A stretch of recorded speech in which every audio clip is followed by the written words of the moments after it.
Now for a look at a program using the arts to tackle loneliness and social isolation.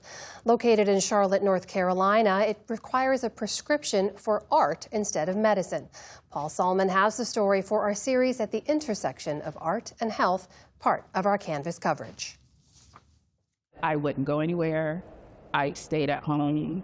Alicia Bigby was traumatized by family tragedy. I would get invites to things, and I would say I would go, and then I would kind of get a panic attack and wouldn't go.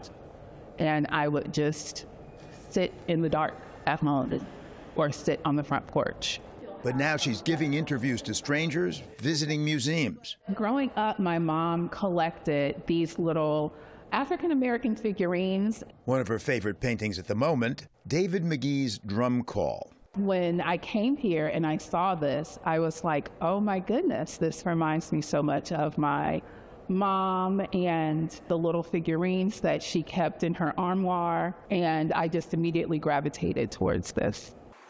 In fact, this museum was key to her turnaround, the Beckler in downtown Charlotte, North Carolina, and its program Art on Prescription. So individuals who are under the care of a doctor are prescribed art as medicine, and instead of going to the pharmacy to have their prescription filled, they come to the museum where they get a year's worth of arts programming for free.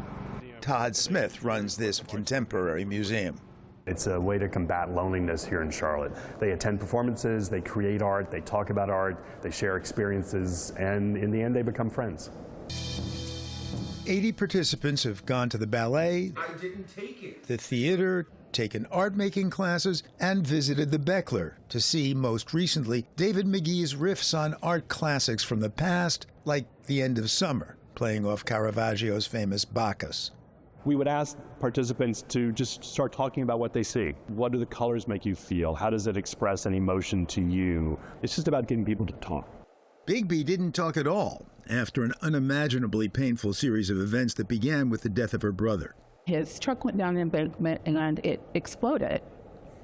And then just a few days later, my mom passed away. Within 2 days? Within just a few days, yes. And my other brother, he just went to bed and didn't wake up. He too passed away. And 12 hours after my brother Larry passed away, my dad passed away as well. Oh my God, so you lost 4 family members within 4 family members 3 weeks or within something? about 3 weeks.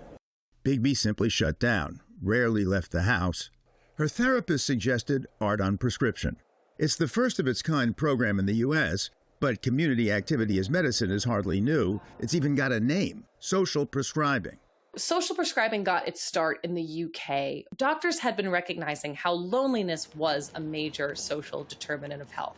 You had people coming to the emergency room, you had people coming to use their doctor's services more often because they were lonely. And they're now used to treat a wide variety of afflictions: anxiety, depression, ADHD, addiction, even dementia.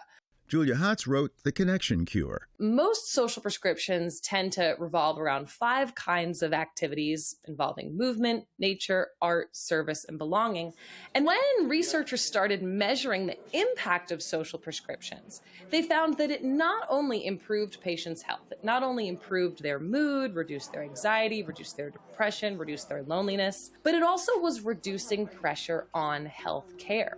In some places, you were 50% less likely to have to go to the emergency room if you had a social prescribing scheme in place. And that amounted, in a place like England, where healthcare is, nationalized, to major cost savings for the whole system.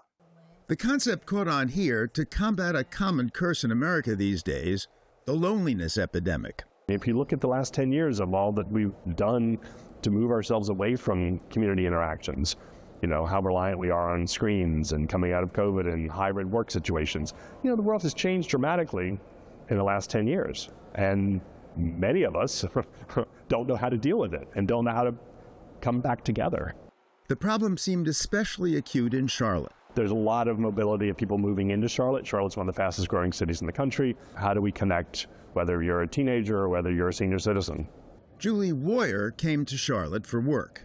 I had moved down here at the start of the pandemic, and everything kind of shut down, which then made it hard to meet people. I moved into the country So made it very convenient for me to go to work, come home, stay with the dogs, and not venture out.